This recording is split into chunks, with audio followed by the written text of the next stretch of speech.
සුබ දවසක් මම ප්‍රසවනාර විශේෂඥ වෛද්‍ය රෝහන් ලියනගේ අද අපි කතා කරන්න බලාපොරොත්තු වෙන්නේ සාපලතා සායන පැමිණෙන බොහොමයක් කාන්තාවන් තියෙන තවත් ප්‍රශ්නයක්.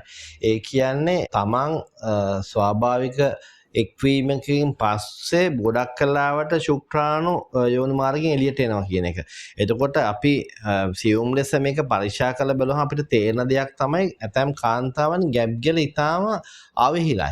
ඒ කට්ටියගේ යෝනි අපි දන්නවා ගොඩක් කාලට කරලයක් සෑදෙන්න නම් ගර්භාෂය තුලට යෝනි මාර්ගයට ආපු ශුක්‍රාණු ගර්භාෂය තුලට ඇතුල් වීම ඉතාම වැදගත් වෙනවා. මොකද ගැබ් ගෙල ළඟින් තමයි ගර්භාෂය තුලට යෝනි මාර්ගයෙන් ආපු ශුක්‍රාණු ඇතුල් වෙන්නේ. ඒතකොට පැලෝපෙනාලේ කෙලවර තමයි ඩිම්බේ තියෙන්නේ. ඒතකොට එතෙන්ට යන්න නම් අනිවාර්යයෙන්ම යෝනි මාර්ගයට ආපු ශුක්‍රාණු ගැබ් ගෙල හරහා ගර්භාෂය තුලට ඇතුල් වෙනවා. ගොඩක් අර මේ ගර්භාෂය ගොඩක් තද කාන්තාවන් ඉන්නවා. එතකොට ඒ කාන්තාවන්ගේ ස්වාභාවිකව ගර්භාෂය තුලට ඇතුල් වීම නතර වෙනවා. අවහිර වෙනවා. එතකොට ඒ අවස්ථාවේදී ගොඩක් කලාවට අපි දන්නවා ඒ කාන්තාවන් ඇඳෙන් බැස්සට පස්සේ ශුක්‍රාණු ඔක්කොමගේ එළියට එනවා. ඒක සමහර කාන්තාවන් කියන දෙයක් තමයි දවස් ගාණක් අපි බලාගෙන ඉඳලා පැය ගණන් හිටියත් උදේ වෙනකන් හිටියත් ඒ ශුක්‍රාණු ඒ විදිහට මේකට බේරනවා කියලා. ඒ කියන්නේ ගොඩක් අට අපි දැකපු දේ තියෙන්නේ මේ වගේ කාන්තාවන් පරීක්ෂා කරන මේ ගැප් ගෙල ඉතාම තදයි.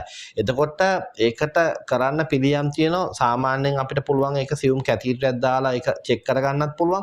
එහෙමත් බැන්නම් අපිට පුළුවන් නිර්වින්දනයෙන් ලක් කරලා මේ ගැප් ගෙල පළල් කරන්න. මොකද සමහර වෙලාවට මේ ගැප් ගෙල ආශ්‍රිතව පරණ ශුක්‍රාණු එකතු වෙලා ඒ වගේම විස බීජ එකතු වෙලා අර මියුකස් ප්ලග් එකක් වගේ ඒක ඇතුලේ බ්ලොක් කරලා තියෙනවා. ඒ වගේ හේතුත් තියෙනවා මේ වගේ ස්වාභාවික සංසාරයෙන් කරලයක් හැදෙන්නේ නැති වෙන. ඒතර අපි නිතරම යම්කිසි කාන්තාවක් මෙහෙම දෙයක් කියනකොට අපි ඒක ගැන සියුම් ලෙස ඊටාම සංවේදීව එක බලන්න. මොකද ඒකත් යම්කිසි විදියකට සාපලතාවට හේතුවක් වෙන්න පුළුවන්. අපි මේක විද්‍යාත්මක කියන්නේ ටයිට් ඉන්ටර්නල් ඔස් කියලා. ඒ කියන්නේ තද ගතිය. ගැප් ගෙලෙහි තද ගතියද අපි සැලකිල්ලට භාජනය කරන. මොකද එය සාපලතාවකදී ස්වාභාවික සංසාරයෙන් පිළිසිත ගැනීම සිදු නොවෙන්න පුළුවන් එක්තරා හේතුවක්.